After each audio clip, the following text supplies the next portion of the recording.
Salvador, teu livro eu ler, meus olhos vêm abrir, pois quero ver da mera letra além a ti, Senhor. Eu venho a ti, Jesus, meu Redentor.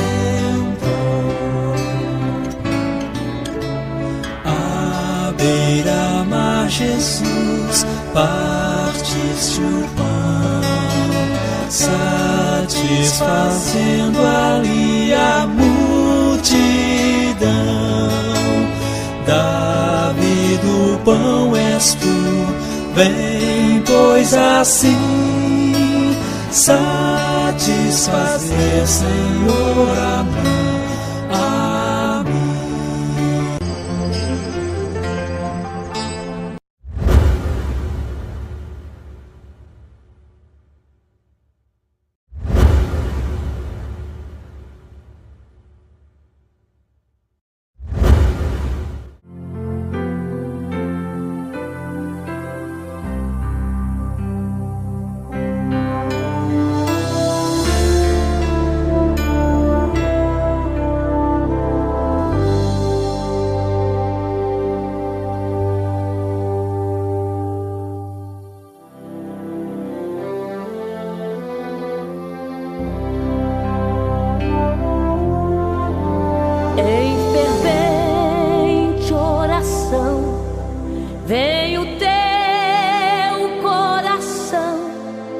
Na presença de Deus derramar,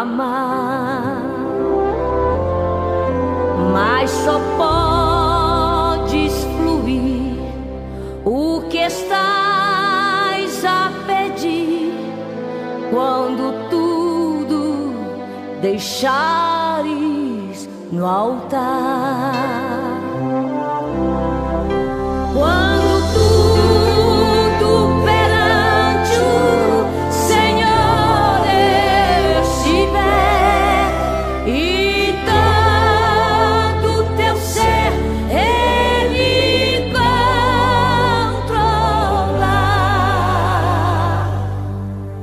Só então hás de ver que o Senhor tem poder quando tudo deixares no altar.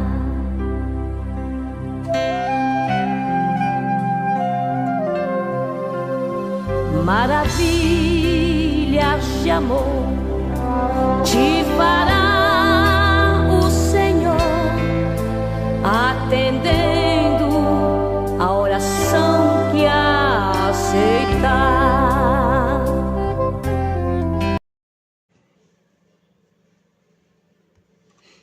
Bom dia na paz do Senhor Jesus. Aqui estamos para a nossa escola, com a graça de Deus. Estaremos fazendo hoje sem interrupção, né? Domingo próximo passado tivemos uma interrupção que atrapalhou, mas hoje, em nome de Jesus, vamos fazê-la com a graça do Pai. Amém? Deus abençoe a todos, bem-vindos, aqueles que já estão conosco, aqueles que entrarão depois.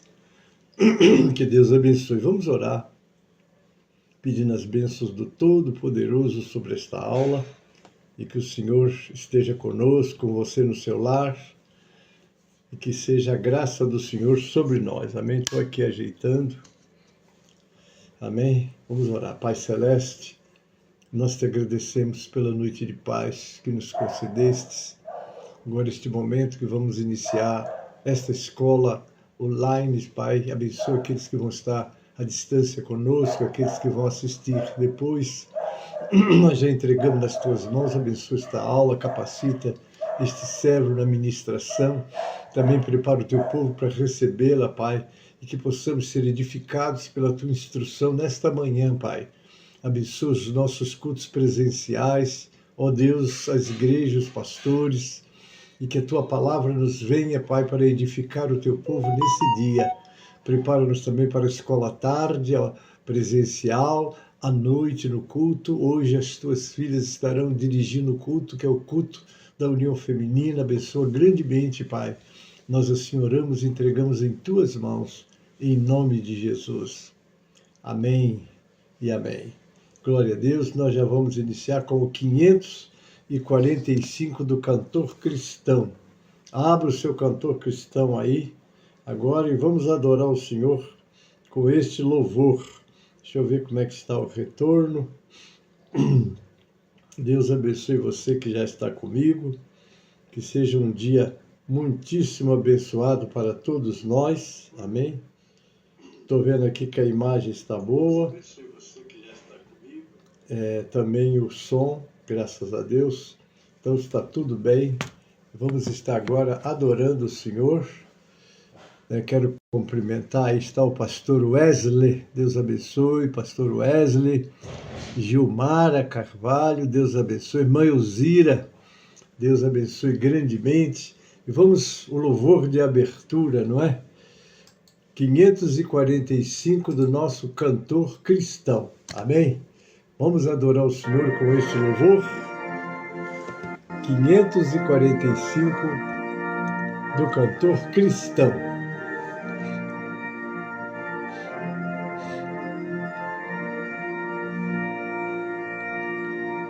Vamos, jovens alunos, escola, a palavra de Deus estudar, boas novas ouvirmos de Cristo e favores reais alcançar. Oh, vem, vem, vem, vem, sim, vem escola comigo, ouvir boas novas do céu. Coisas aí aprendemos da bendita palavra de Deus. Vamos, jovens alunos, escola, pois queremos louvar ao Senhor. Seus conselhos ouvir com respeito, que se ensinam ali com amor.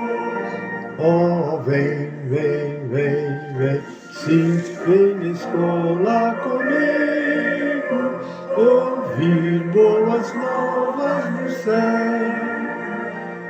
As coisas ali aprendemos da bendita palavra de Deus. Ó Jesus, ser presente na escola, inspirando no santo poder, e que sempre do estudo aqui feito, muito fruto possamos colher. Oh, vem, vem, vem, sim, vem na escola comigo, ouvir boas novas dos céus, boas coisas ali aprendemos da bendita palavra de Deus. Amém, amados. Louvado seja o nome do Senhor. Aqui estamos com a nossa escola para transmitirmos para vocês hoje. Se Deus quiser, não vamos ter aquela interrupção. Faltou luz aqui no domingo próximo passado. E aí eu fiquei sem poder transmitir para vocês a aula. Mas hoje, com a graça de Deus, nós vamos conseguir, sim, não é? Fazer essa transmissão. Louvado seja o nome do Senhor. Temos às vezes alguma pequena dificuldade, mas vamos chegar lá. Amém? Bom, nós estamos dando continuidade exatamente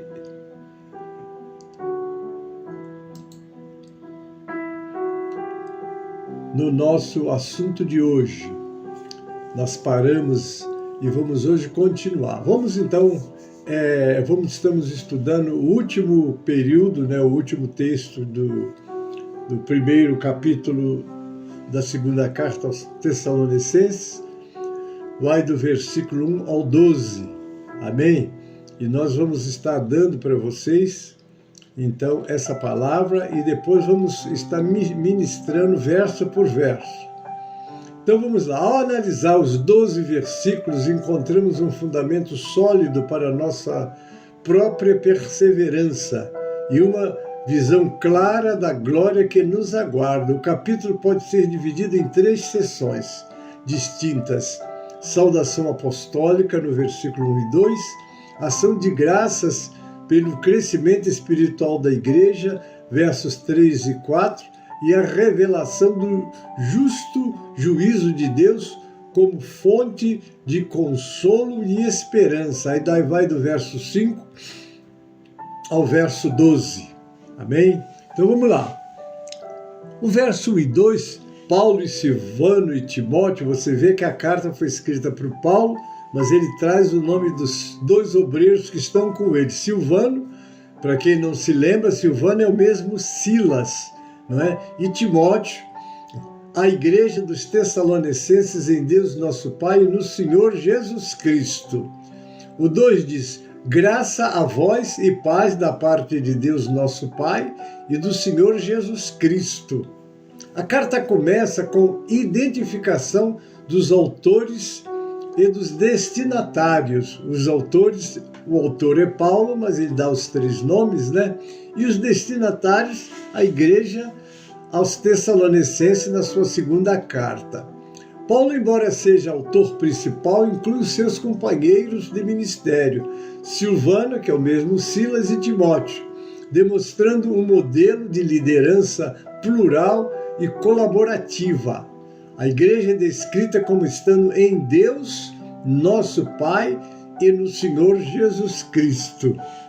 Claro, como estaríamos nós como igreja caminhando se não tivéssemos o Pai, o Filho e o Espírito Santo? Não é como a igreja, que juntos estamos até o arrebatamento, não é? Vamos lá.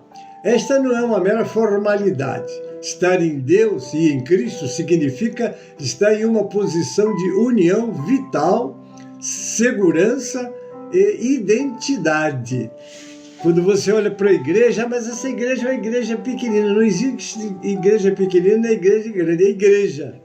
O Senhor foi contundente quando disse: onde estiverem 2 ou 3 reunidos em meu nome, eu estou no meio deles. Então aí se trata de você estar em nome do Senhor, para a glória do Senhor, não é?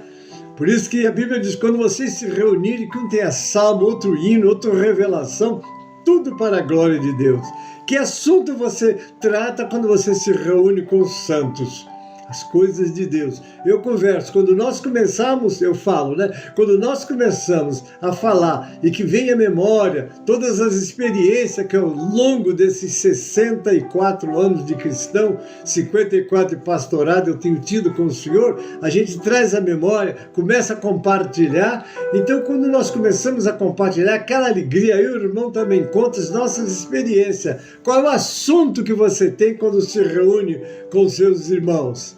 Não é? Glória a Deus. Então eu repito, a nossa existência como igreja não se baseia em uma localização geográfica ou em um edifício, mas em nossa relação pactual com a Trindade. O Pai, o Filho e o Espírito Santo estão ali conosco, como sempre, graças a Deus, não é? A saudação de graça e paz e a essência do... A saudação de graça e paz é a essência do Evangelho. A graça é o favor imerecido de Deus, a fonte de nossa salvação e de nossa capacidade de viver a vida cristã. A paz, que ecoa o conceito hebraico de shalom, é mais do que a ausência de conflito, é a plenitude, o bem-estar e a reconciliação com Deus que flui da sua graça. Você está na graça, você vive na graça, você está em comunhão com Deus, você tem valorizado a sua leitura bíblica diária ou você não tem tempo para ler a Bíblia? Encontre esse tempo, porque você lê a palavra de Deus, é você alimentar a sua fé, é você se fortalecer no Senhor para enfrentar a luta do dia a dia. Amém? É fundamental notar que tanto a graça quanto a paz provém igualmente de Deus Pai e do Senhor Jesus Cristo. Uma afirmação sutil, porém poderosa, da divindade de Jesus. Amém? É isso aí. Eu sozinho, como Jesus disse lá no 15:5, não é? Que Ele é vale, nós somos os ramos, porque sem mim nada podeis fazer. Vamos lá. Ação de graças pela fé e amor crescente, aos versos 3 e 4. Sempre devemos, irmãos, dar graças a Deus por vós, como é justo, porquanto a vossa fé cresce muitíssimo, e o amor de cada um de vós aumenta de uns para com os outros. Como é bom a comunhão, né? Você chegar na igreja, poder abraçar o teu irmão, não é? Poder cumprimentá-lo, poder olhar para ele olhar para você em comunhão. A pior coisa que tem é quando há uma diferença, quando há uma desavença, quando há um desentendimento entre o irmão e o outro. Não é? A Bíblia diz que não se põe o sol sobre a vossa ira. Se você entende que alguém te fez alguma coisa que te trouxe tristeza ou que fez você se separar, corre, conversa com teu irmão. Às vezes a gente conversa com os outros o mal que achamos que alguém nos fez e não procuramos a pessoa para falar com ela. A Bíblia é muito clara quando diz: se teu irmão pecar contra ti, vai ele, repreende entre ele e você só. Então faça, porque aí você vai ser bem. Nós mesmos nos gloriamos de vós nas igrejas de Deus por causa da vossa paciência e fé em todas as vossas perseguições e aflições que suportais. O que Paulo está mostrando aqui, queridos, é o crescimento da igreja aos Tessalonicenses, uma igreja sadia, uma igreja abençoada, uma igreja que estava vivendo o evangelho de verdade. Deixa eu cumprimentar aqui Rosivaldo Nascimento, bem-vindo, querido, grande abraço. Noemi Cortez, nossa missionária lá da Bolívia e de Rondônia, lá em Guajará-Mirim. Deus abençoe, querida, bem-vinda, né? Ah, que beleza. Meire Oliveira, bem-vindas, bem-vindo todos, né? Que prazer ter vocês comigo nessa manhã. Mas vamos continuar, não é? Vejamos sempre, Paulo explica uma gratidão contínua e obrigatória. Sempre devemos. Ele considera justo ou apropriado agradecer, pois o crescimento deles era uma evidência clara da obra de Deus. Dois marcadores desse crescimento são destacados. Olha só, primeiro, fé cresce muitíssimo. A fé deles não era estática, coisa parada, coisa sem se movimentar, não, mas dinâmica e em constante expansão. Porque quando os crentes estão unidos, trabalhando todos com o mesmo propósito, há um crescimento da igreja. Porque a Bíblia diz que eles estavam na doutrina dos apóstolos, na comunhão, no partir do pão. Olha a receita do crescimento. E o Senhor acrescentava. Quem acrescenta é o Senhor.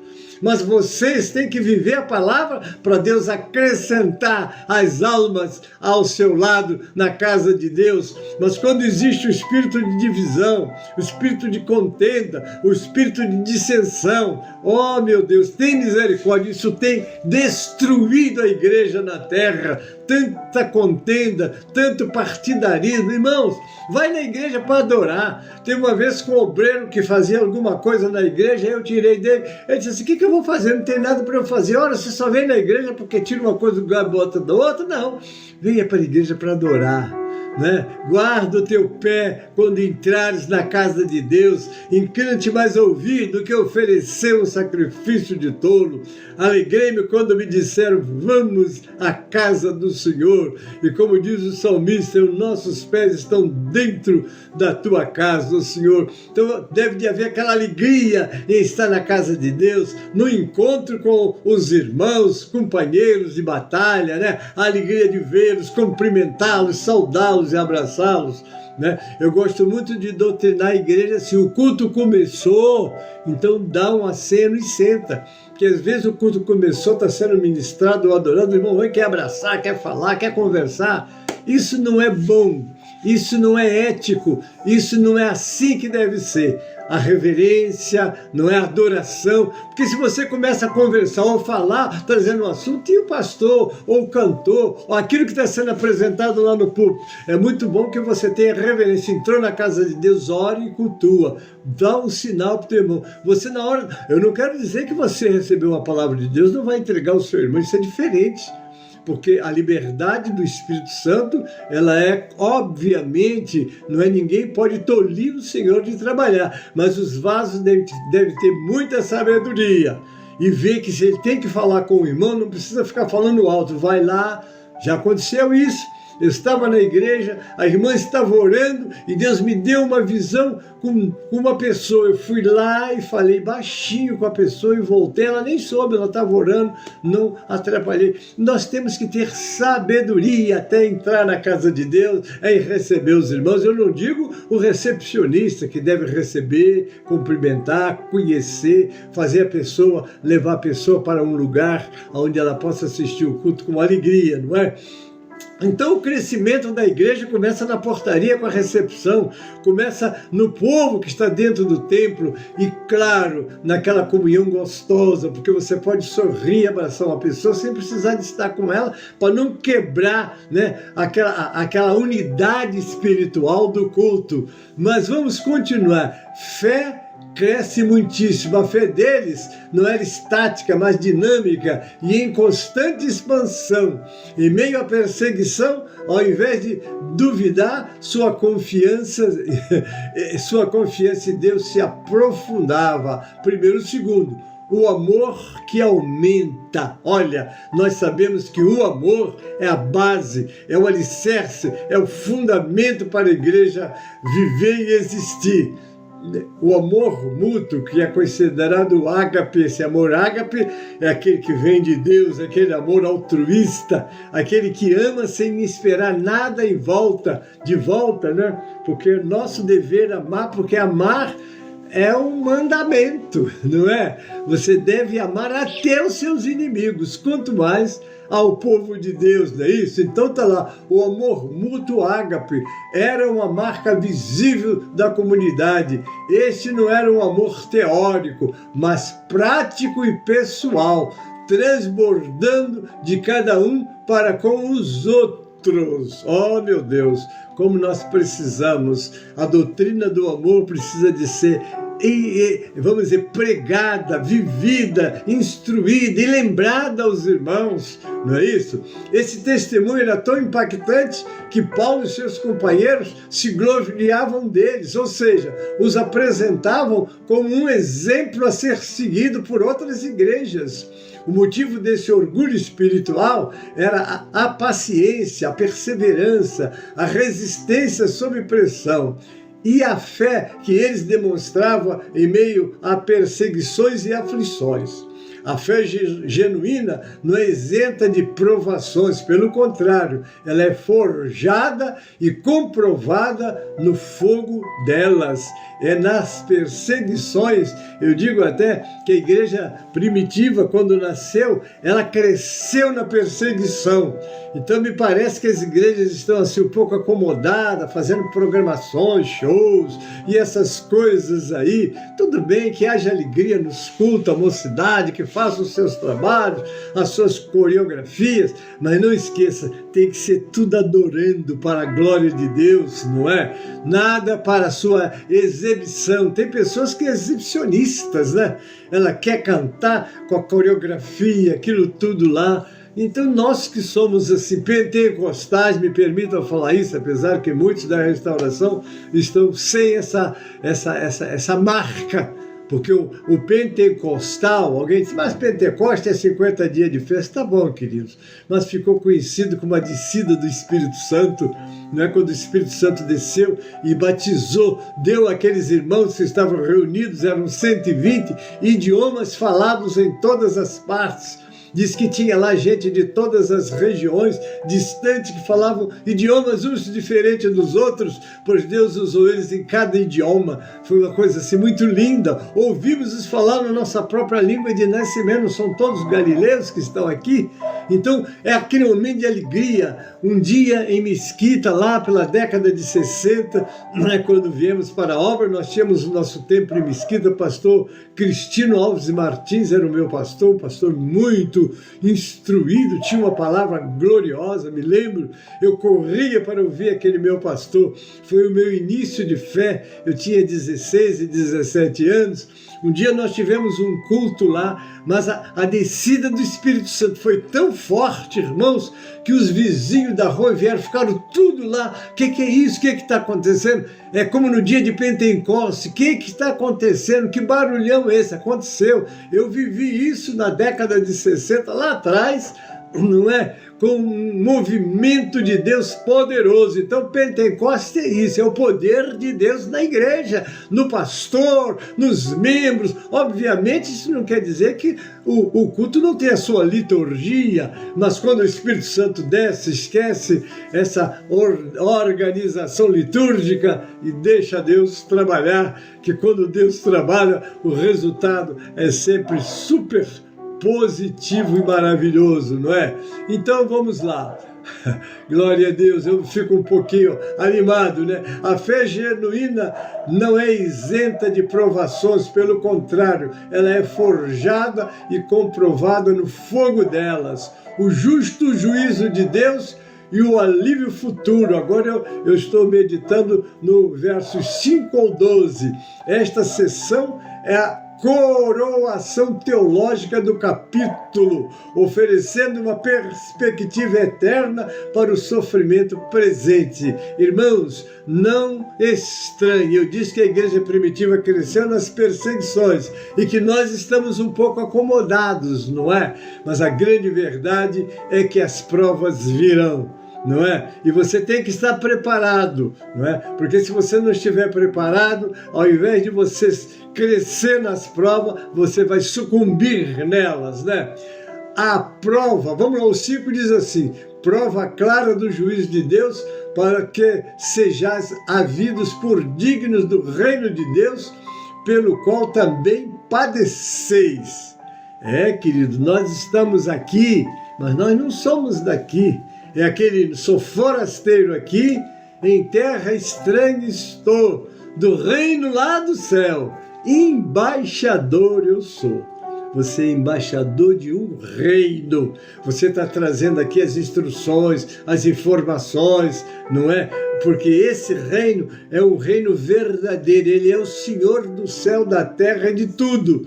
Mas o mundo está habitado por pessoas que foram contaminadas por aquele que veio roubar, matar e destruir. Então nós, os cristãos, não estranhemos quando fomos ignorados e até rejeitados. Às vezes os crentes estão preocupados em andar de acordo com algumas coisas do mundo para não ser tão assim identificado. E até criticado. Não estranhe as críticas, não. Viva o Evangelho, seja um servo de Deus, seja diferente, não é? Porque eu estou vendo muita pessoa querendo ser igual ao mundo. Quando eu digo o mundo, é o sistema que governa o mundo. E nesse sistema, as pessoas se distanciam de Deus e perdem a visão do céu. Amém, querido? Deixa eu ver se tem alguém novo aqui que chegou. Não, acho que estão aqui. Está aqui Oswaldo Dias. Bem-vindo, querido. Deus abençoe. Então, irmãos, que precisamos fazer isso. Vamos lá. Como funciona? Como isso funciona? A perseguição serve como um crisol que revela a autenticidade da fé. Ao perseverarem, eles demonstravam ser verdadeiros cidadãos do reino, sendo assim havidos por dignos. A dignidade aqui não é algo que eles conquistam por mérito próprio, mas um status que Deus lhes confere e que é evidenciado por sua fidelidade. O sofrimento, portanto, tem um propósito redentor, confirmar o nosso chamado. Porque você vai confirmar que é um cristão nas provas.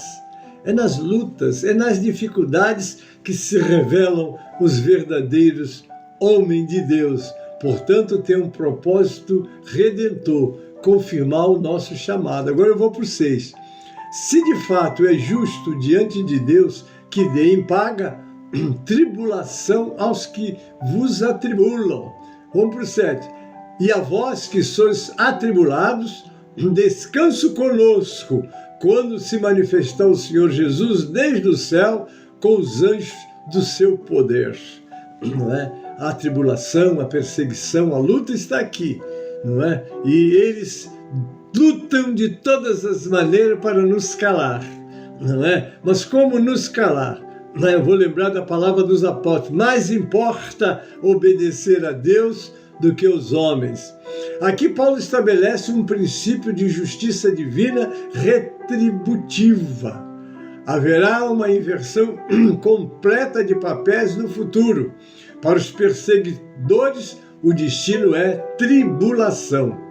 Para os perseguidos, o destino é descanso, do grego anes, que significa alívio, relaxamento, quer dizer, tranquilidade, não é ficar relaxado com as coisas, não.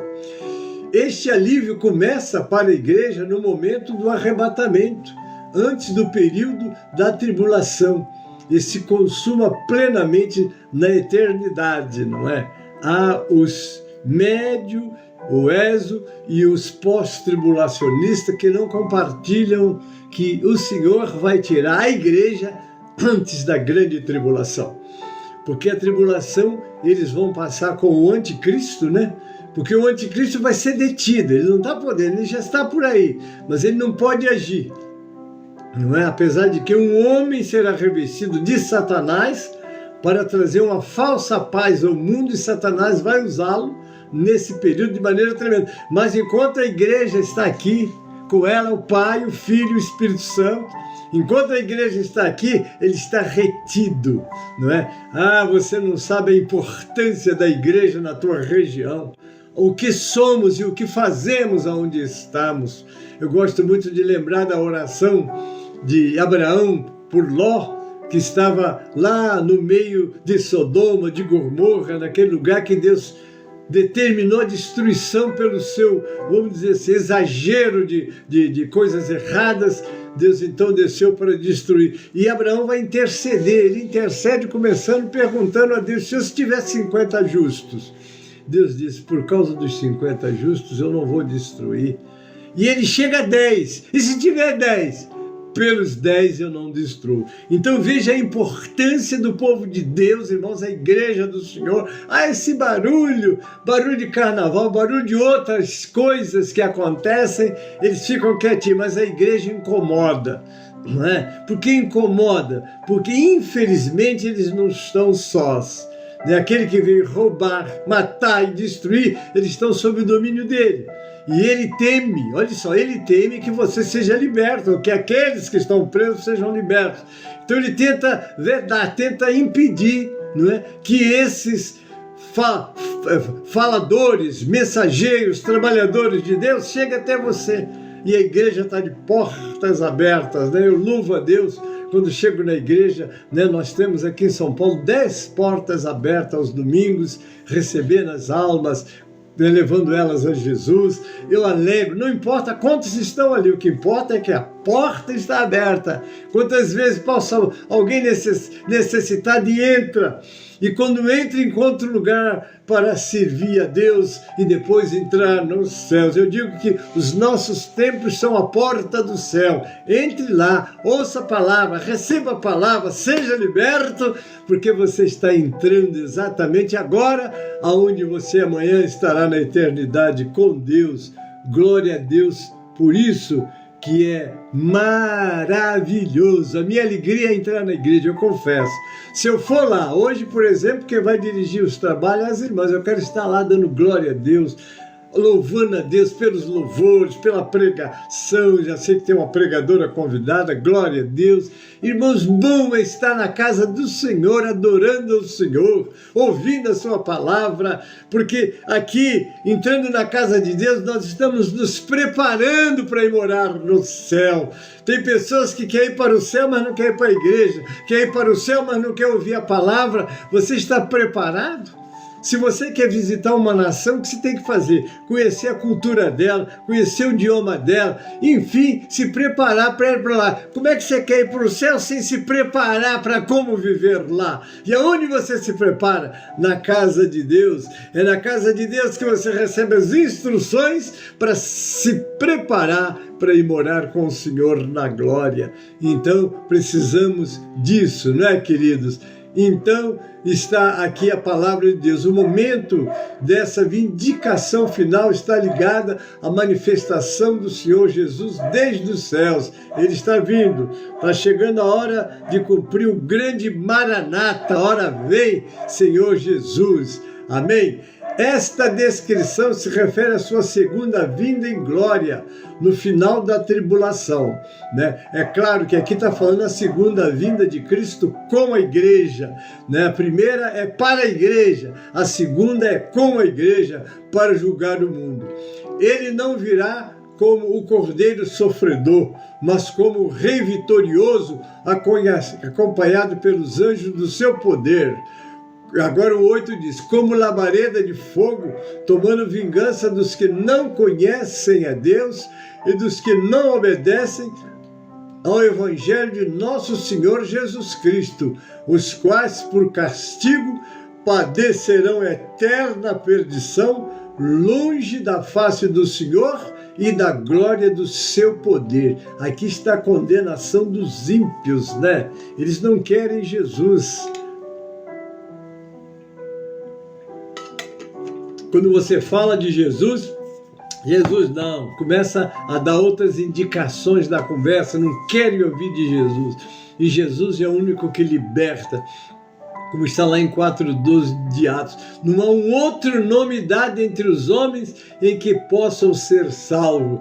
Esse nome é Jesus, o Yeshua HaMashiach, Jesus Cristo o Messias. Amém, queridos? Então está o julgamento descrito em termos terríveis.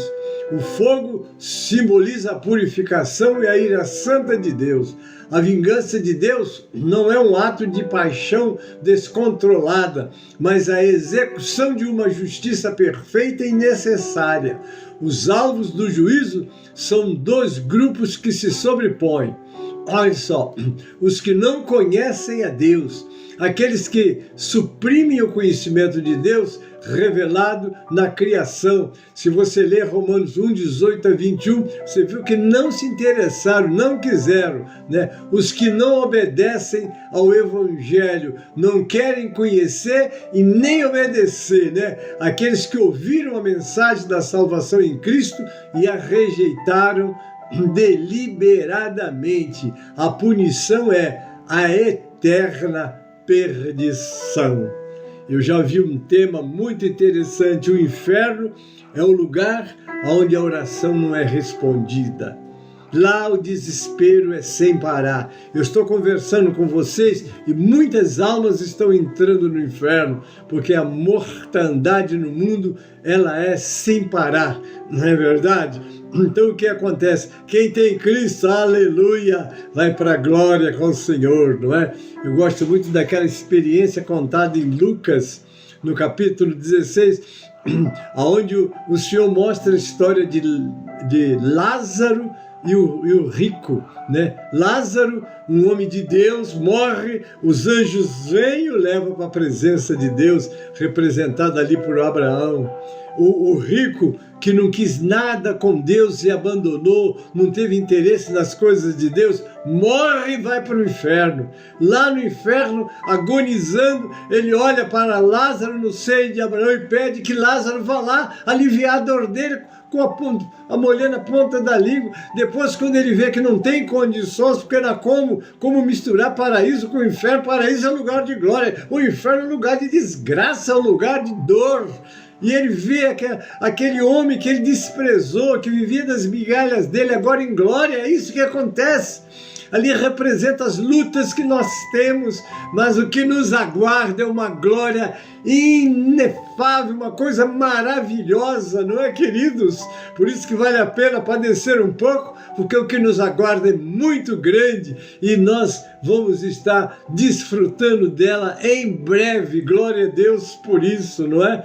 Mas então ele lembra que tem 5 irmãos em casa e que também estão como ele, não dando valor nada às coisas de Deus, e pede que envie Lázaro. E a resposta foi: não adianta, se eles não ouvem Moisés e os profetas, se eles não ouvem os pregadores, se eles não vão à igreja, se não se interessam em ouvir as coisas de Deus, mesmo que o morto volte, eles não vão ter nenhuma mudança. E ali silencia. Quantos milênios já passaram dentro dessa história, que é muito mais do que uma parábola, é uma história real, e lá estão todos sem Cristo.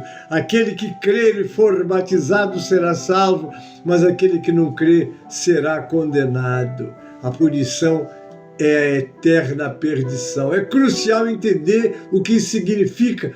Não se trata de aniquilação, deixar de existir. Existe essa doutrina para alguém: quando a pessoa morre, acaba tudo. Mentira! Quando a pessoa morre, é o corpo que morre, você continua vivo. 2 destinos tem na morte: vida eterna com Jesus, morte eterna sem Jesus. Você foi a um cemitério onde todos estão chorando pela morte de um ímpio, chore com ele, porque aquele homem foi para a perdição. Não há segunda chamada, não há purgatório, não há reencarnação. Isso é criação humana. Hebreus 9:27 define como o homem está sujeito a morrer uma vez e segue-se o juízo. Não há segunda oportunidade. Toda a sua chance está entre o berço e o caixão. Quando você pode escolher, escolha Jesus. Deixa Ele cuidar da tua vida, porque uma eternidade te espera. Não é fácil, não é aniquilação, deixar de existir, mas uma ruína e separação eterna e consciente da face do Senhor e da glória do seu poder. O ímpio hoje vive sem Deus, ocupado com tantos entretenimentos, com tantas distrações, mas quando ele morre, só tem uma realidade diante dele, uma eternidade sem Deus, que ele desprezou enquanto estava lhe oferecendo tudo. E é isso mesmo. Mas o que acontece? Fechou os olhos, o destino está selado. Não há missa, não há quem possa fazer nada em favor daqueles que foram. Tudo que você pode fazer enquanto ele está vivo, sendo Deus a fonte de toda a vida, alegria e bem, ser banido da sua presença é a definição do inferno. Quando vier, é o verso 10, para ser glorificado por seus santos e para se fazer admirável naquele dia em todos que creem, porquanto o nosso testemunho foi crido entre vós. Que glória! Deixar Jesus entrar na sua vida, no seu lar, na sua família. Os lares estão sendo destruídos, queridos, destruídos, famílias se desentendem, pais, filhos, esposo, esposa, vizinhos, enfim, e tudo isso, a ausência de Deus na vida deles. Jesus diz: vinde a mim, cansados e sobrecarregados, e eu vos aliviarei. Tomai sobre vós o meu jugo e aprendei de mim, que sou manso e humilde de coração. Olha como é que ele termina: e encontrareis descanso para as vossas almas. Como é bom a família abrir a porta. Entra, Senhor, na minha casa, como Zaqueu fez. Levou Jesus, né? Jesus diz: hoje me convém pousar em tua casa. Todos estranharam. Ele está entrando para ser hóspede de um homem pecador. E quando Jesus entra, Zaqueu diz assim: Senhor, eis que eu dou metade dos meus bens aos pobres. E se roubei alguém, eu devolvo 4 vezes. Olha só, e Jesus hoje veio salvação a esta casa, porque também este é filho de Abraão. Então, queridos, vejam bem, né? A glória de Cristo será manifestada nos seus santos. Nós seremos os troféus da sua graça, a exibição visível do poder da sua obra redentora. Hoje as pessoas nos desprezam como cristãos. Você é crente, é? dando dinheiro lá para o pastor, né? Não, ninguém dá dinheiro para o pastor, não. O povo e o pastor têm que dar e investir no reino de Deus, para a glória de Deus, para que a obra de Deus continue sendo realizada. O universo maravilhado olhará para a igreja e através dela verá a magnificência do Salvador. Naquele dia Cristo será admirável ou maravilhado em nós.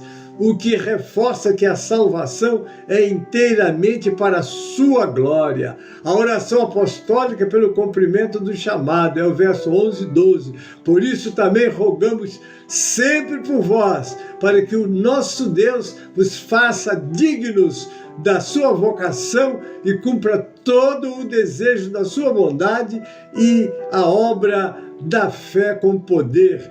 12, que é o último verso, para que o nome de nosso Senhor Jesus Cristo seja em vós glorificado e vós nele, segundo a graça de nosso Deus e do Senhor Jesus Cristo. Maravilha, não é, queridos? Vejam o que nos espera, o que nos aguarda.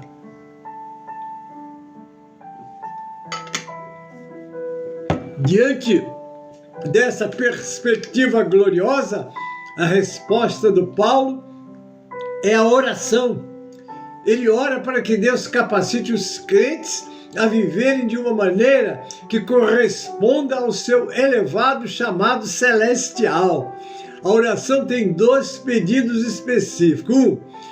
Que Deus os faça dignos.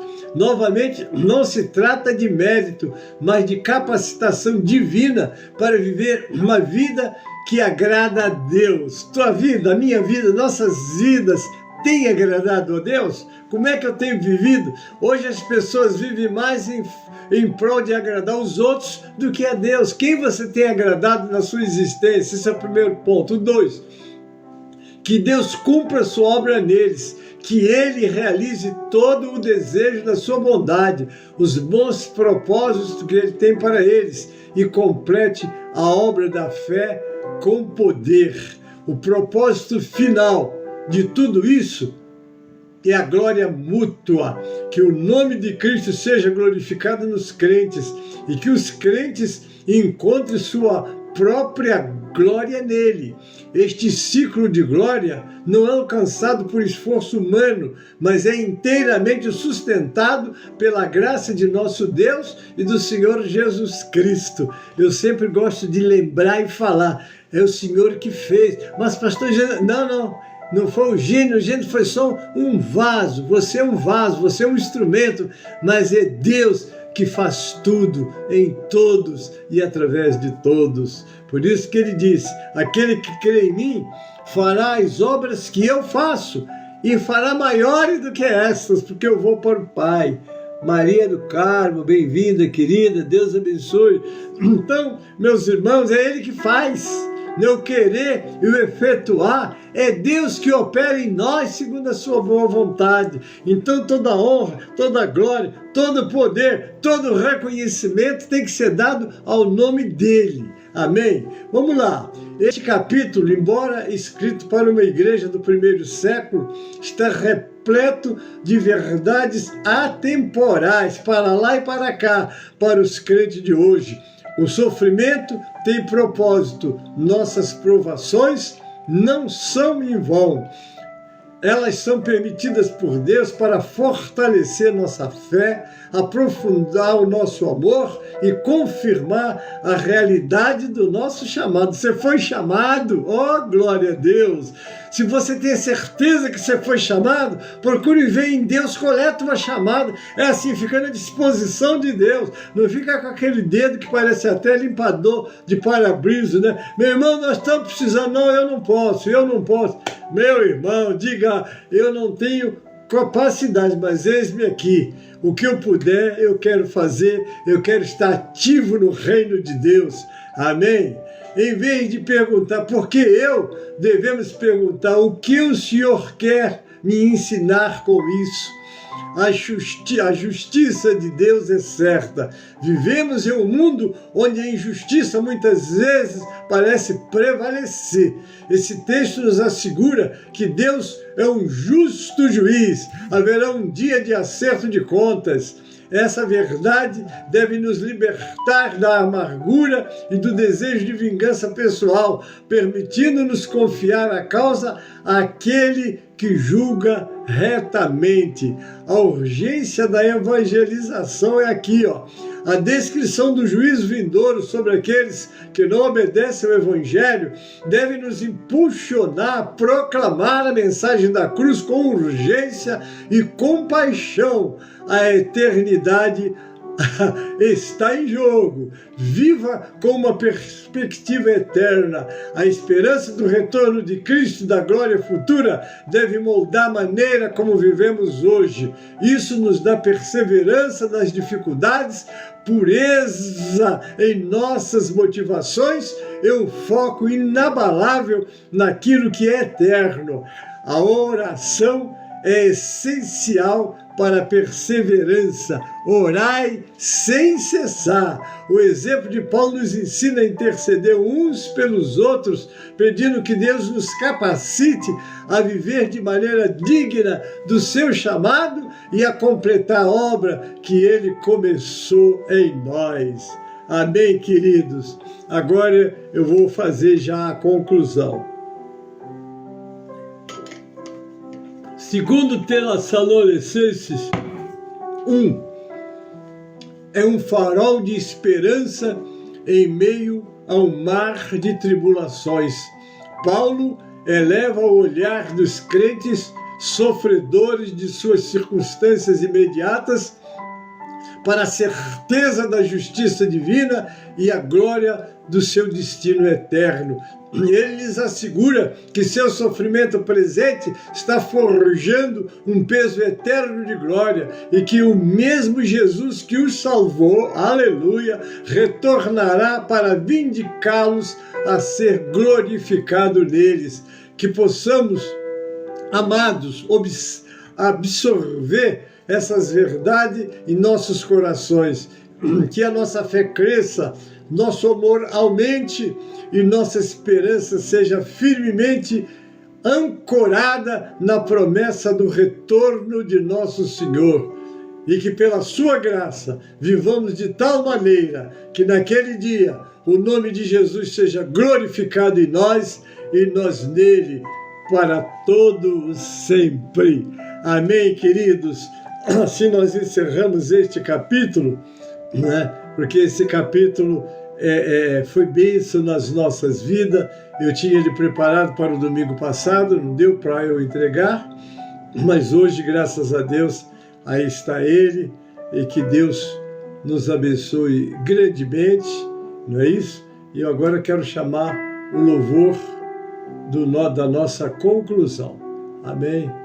Nós vamos agora estar adorando o Senhor com 137 do Cantor Cristão. Abra o seu cantor aí e vamos adorar o Senhor agora com este louvor. 137 do Cantor Cristão. Amém? Está com o seu louvor, com o seu cantor na mão, ou o seu celular, né?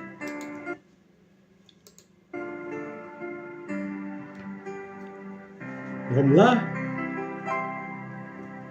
Enquanto ao Salvador teu livro eu ler, meus olhos vêm abrir, pois quero ver da vera letra lei a ti, Senhor.